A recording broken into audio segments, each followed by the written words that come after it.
In this one, we are simply doing question number 68. देखिए question number 68 we have Sakura Impacts Limited, body corporate है, it's a registered supplier of Andhra Pradesh. ठीक है. उसके बाद we have उसके बाद हमें दे रखा है आउटवर्ड ट्रांजैक्शन. आउटवर्ड ट्रांजैक्शन में तो अकॉर्डिंगली हम यहाँ पे कंप्यूटेशन कर लेंगे. यहाँ पे एक बार आउटवर्ड सप्लाई लिख देते हैं. Value CGST SGST IGST. ठीक है. इसके बाद we are receive an order for printing books from a publisher. हमें ऑर्डर मिला है printing books from publisher who on the content papering and printing activity undertaken by our company and books were supply as order. तो देखो ये जो है ideally composite supply है, but यहाँ पे जो प्रिंसिपल कंटेंट है वो क्या है, वो प्रिंटिंग सर्विस है. तो अकॉर्डिंगली हम कौन सा रेट लगाएंगे सर्विस का, एंड ये कौन से रिसीव एन ऑर्डर प्रिंटिंग कुछ नहीं बोला हो तो हम wherever determination of place of supply are not given in the question it shall be take interstate. अब यहाँ पे हमें कुछ बताया नहीं है कि कौन सी स्टेट. रिसीव एन ऑर्डर मिल रहा है हमें for printing the order ink and the same है सप्लाई किया जा रहा है. कुछ नहीं लिखा है तो हम IGST लगा सकते हैं 18%. एक बार हम क्रॉस वेरीफाई भी करते रहेंगे साथ के साथ. तो IGST लगा देंगे हम यहाँ पे 7 लाख पर 18%. इस वाले पॉइंट में तो ऐसे कोई डिफ़िकल्टी भी नहीं है. 1,26,000. नोट्स में फर्दर डिस्कस करते हैं. Receive rent from a GST registered limited company for use of commercial building at Andhra Pradesh. अब हमें क्या है, रेंट मिल रहा है. Receive from a GST registered limited company for use of हमने अपनी प्रॉपर्टी दे रखी है एंड वहाँ से हमें रेंट मिल रहा है एंड वो भी रजिस्टर्ड है लिमिटेड कंपनी, वो भी एक बॉडी कॉर्पोरेट है. Building at Andhra Pradesh use for the purpose of residential quarter for the employees of a tenant company. Residential purpose के लिए दे रहे हैं तो यहाँ पे आइडियली हमारा FCM ही लगेगा. रेंटिंग सर्विसेज से हमें पैसा रिसीव हो रहा है 1,20,000. 1,20,000 का 18%.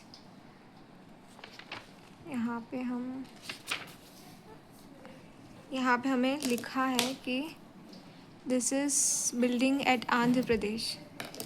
बिल्डिंग एट आंध्र प्रदेश है use for the purpose of residential quarter for the employees of the tenant. तो प्लेस ऑफ सप्लाई क्या हो जाएगा, यहाँ पे तो आंध्र प्रदेश ही है तो there will be CGST SGST 10,800 10,800. उसके बाद provided printing related consultancy service to Messrs. Jae Hung and Company, a resident of South Korea, for new market potential for South Korea, for the new market potential for his high-tech printing machine. और यहाँ पे किसको लेके है, machine को लेके हैं. Market study involving demo of machine working was conducted in Japan. जिसका डेमो का हो रहा है जापान में, इंडोनेशिया एंड आंध्र प्रदेश. तो इस पर कौन सा लग जाएगा, सेक्शन 13 प्लेस ऑफ सप्लाई.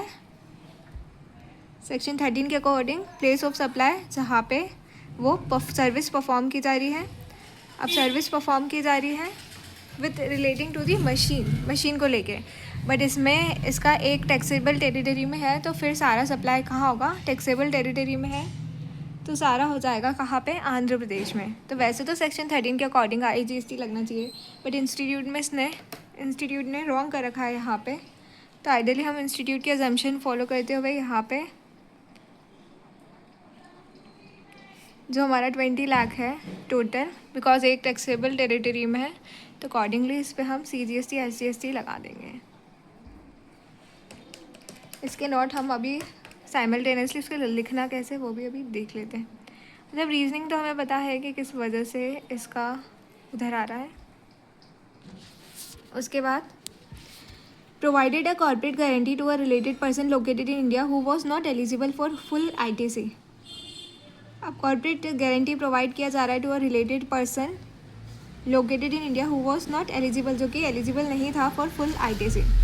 अब देखो हमें कॉर्पोरेट गारंटी के लिए एक नोट नीचे भी दिया है। Corporate guarantee was grant of a term loan by PSU bank for solar panel installation amounting. Corporate guarantee कितने की दी है? 20 lakh and the related party avail only this since it could manage the balance fund. हमें उससे मतलब नहीं कि वो कितना फंड वगैरह लेने वाला है या देने वाला है।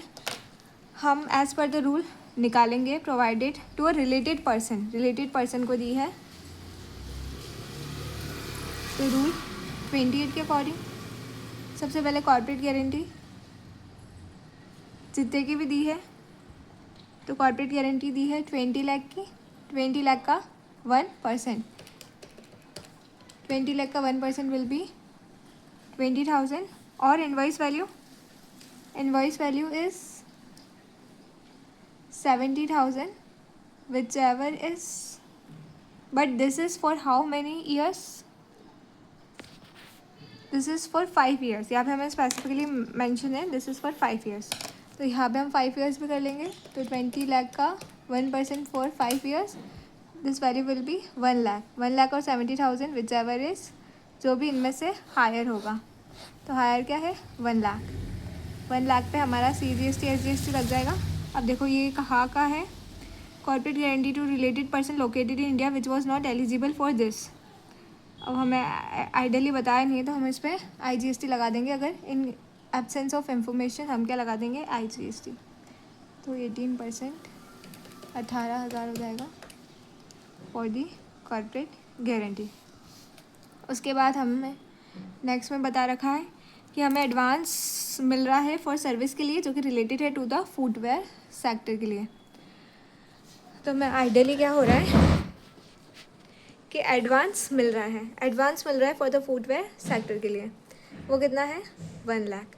बट इसके लिए फर्दर हमें नोट में दिया है, नोट में क्या दिया है कि जो हमारा एडवांस है, जस्ट अ मिनट, नोट में हमें ये दिया है कि जो हमारा एडवांस है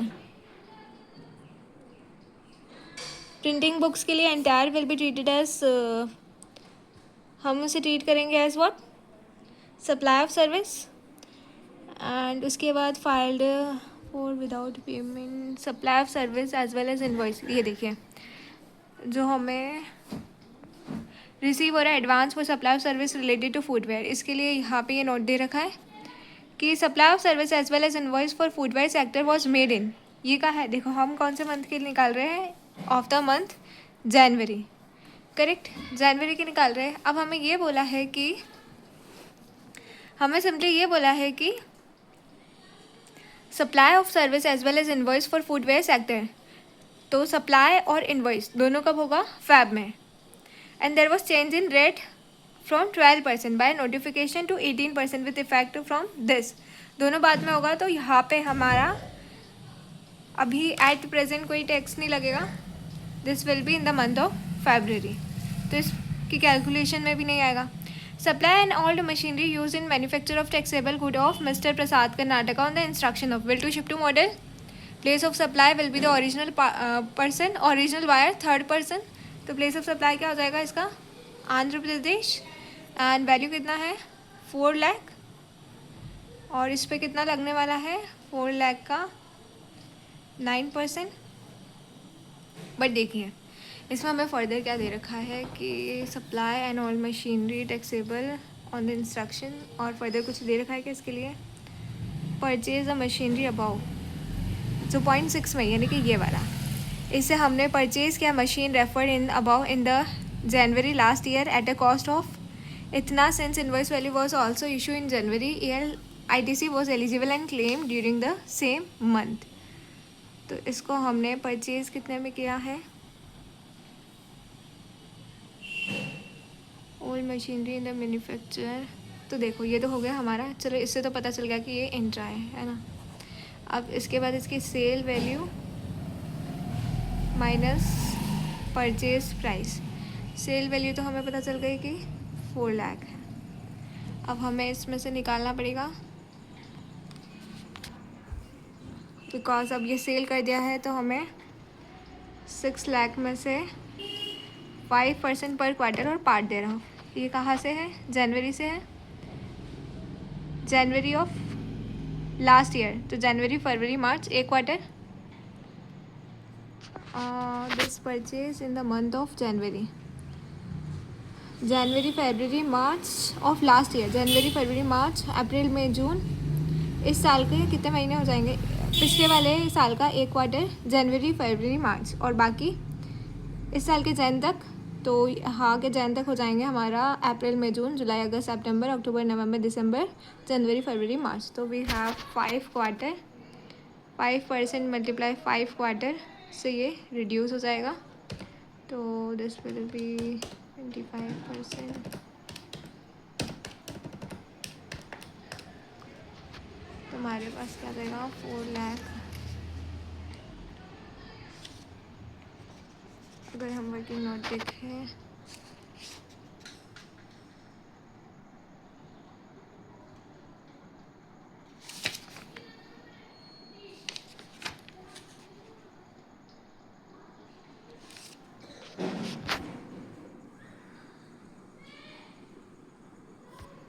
तो हमें इसका कंप्यूटेशन करना पड़ेगा.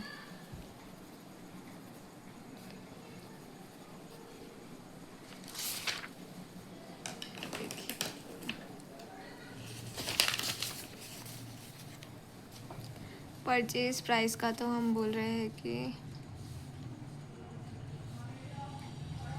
जो सेल वैल्यू है उसके लिए हम बोल रहे हैं कि 4 lakh multiply 9%. This will B 36,000. और परचेज प्राइस के लिए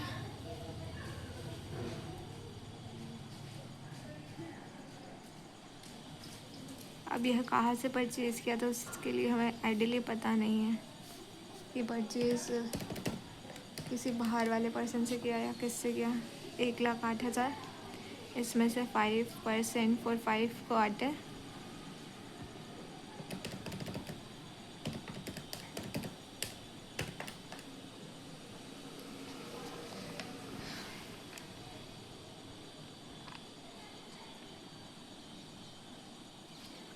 तो ये वैल्यू फिर हमारी आफ्टर इसके बाद बचेगी 81,000.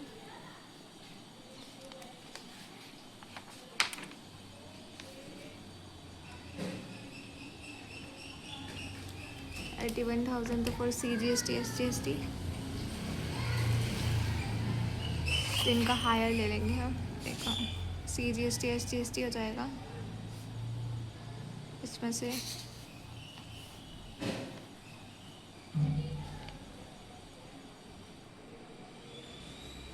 हायर ऑफ तो 4,500 आ जाएगा अकॉर्डिंगली.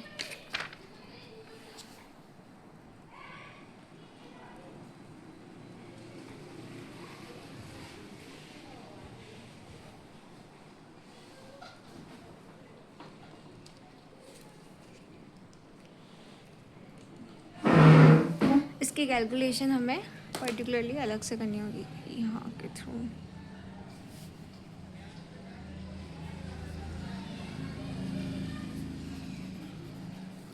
कि आपने जिस वैल्यू पे सेल किया वो तो है ही है, उस पर कितना टैक्स है, और जितने पे परचेज़ किया वहाँ से लेके वहाँ तक आपने जितना उसको यूज़ किया वो रिड्यूस करने के बाद आप जितना आपने अवेल कर रहे हो तो उतने से का ITC दोनों में से जो हायर होगा आप वो. उसके बाद हमारे पास इनवर्ड में है paid consideration to Andhra Pradesh government towards grant of certification relating to safety of workers at the work place as required by the local laws. तो ये सप्लाई एग्जाम हो जाएगी. तो आइडियली आपको जितनी लायबिलिटी पे करनी है विथ नो ITC, बिकॉज आपके पास ITC है ही नहीं. 10,800, 1,80,000, 4,500, 231,300, इधर भी 231,300. आई होप कोई आगे ऊपर एरर नहीं हुई हो. एंड 18,000, 1,44,000. एक बार हम क्रॉस वेरीफाई कर लेते हैं. 231,300, 1,44,000 ये आ रहा है. ठीक है, इसमें एक ये स्पेशल पॉइंट तो था मशीन के लिए, अदरवाइज क्वेश्चन ईजी था। एक बार हम इसको इस तरीके से डिस्कस कर लेते हैं इसके नोट्स को पढ़ते हुए। देखिए, आइडियली किसी पर्टिकुलर नोट्स में डाउट तो नहीं है, बस उसका थोड़ा प्रेजेंटेशन भी देख लेते हैं साथ के साथ। देखो, सबसे पहले फर्स्ट वाले में हमें क्या बताया गया था, सबसे फर्स्ट वाले में हमें ये दिया था कि ऑर्डर है for printing of books with only content being supply by the publisher is a composite supply where the supply of printing supply. तो यहाँ पे क्या है कि प्रिंटिंग सप्लाई जो है वो प्रिंसिपल सप्लाई बन गई थी। Renting of commercial building, since renting of only residential dwelling है for use as a residence, renting of only residential dwelling को अगर आप यूज़ करते हैं एज अ रेजिडेंस एग्जाम्प्ट है। यहाँ पे आप किसको रेंटेड में दे रहे थे, receive rent from register limited for SL commercial building को आप रेजिडेंस पे दे रहे थे। तो रेजिडेंशियल बिल्डिंग को अगर आप residential dwelling only residential dwelling को रेजिडेंस के लिए एग्जाम्प्ट होती है। Renting of commercial building for use as a resident वो एग्जाम्प्ट नहीं होती है। तो अगर आप कमर्शियल बिल्डिंग को रेजिडेंस के लिए दे रहे हो तो वो एग्जाम नहीं होती है एंड दस टैक्सेबल होती है। फर्दर टैक्स जो है वो फॉरवर्ड चार्ज में है, रिवर्स चार्ज में इसलिए नहीं है क्योंकि जो आपका सप्लायर है वो एक रजिस्टर्ड पर्सन है। It is an intra state supply since place of supply of service in relation to immovable property is the location of such property. Consultancy service provide की जा रही है to resident of South Korea, intra state supply since way service supplied in respect of goods required to be made physically available by the recipient. देखो उसके बाद क्या हो रहा है, कंसल्टेंसी सर्विस प्रोवाइड की जा रही है to resident of South Korea. Intra-state supply since where service supply in respect of goods required to be made is physically available by the recipient of supplier supplied at more than one location। अब यहाँ पे क्या हो रहा है कि ये intra state supply है क्योंकि यहाँ सर्विस जो है supply in respect of goods where required to be made physically available. Place of supply क्या होगी, जहाँ पे गुड्स को आप फिजिकली अवेलेबल कर पा रहे हो by the recipient of supply supplied. अगर more than one location including a taxable territory में है तो place of supply will be the Andhra Pradesh. Corporate guarantee on behalf of a related person in India, value of supply of corporate guarantee for 5 years is higher. अगर 5 years के तो higher हो जाएगी 1% with number of years, and जो भी corporate guarantee है उसका 1% multiply number of years और एक्चुअल कंसिडरेशन जो भी दोनों में से हायर होगा।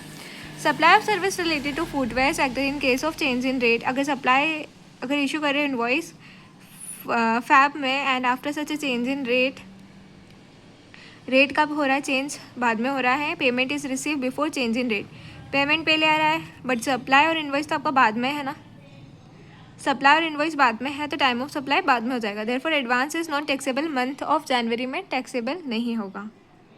अब रेट कौन सा लग रहा है, रेट भी बाद वाला ही लगेगा, उसमें एज सच लिखा नहीं है। Supply of service related to footwear sector in case of change in rate of tax of supply and issue of invoice are after change in rate of such rate 1st February, payment is received before change in rate, date of issue of invoice is the time of supply, therefore advance is not taxable in this month। supply of old machinery supply कर रहे हो since it is a case है bill to ship to model का, तो supply of old machinery interstate supply since in a case of bill to ship to supply where goods are delivered by the supplier to the recipient at the instruction of a third person, place of supply is the principal place of business of third person Andhra Pradesh, and amount to be paid on supply of old machinery on which ITC has been taken। फिर हम input tax तो कुछ मिल नहीं रहा है।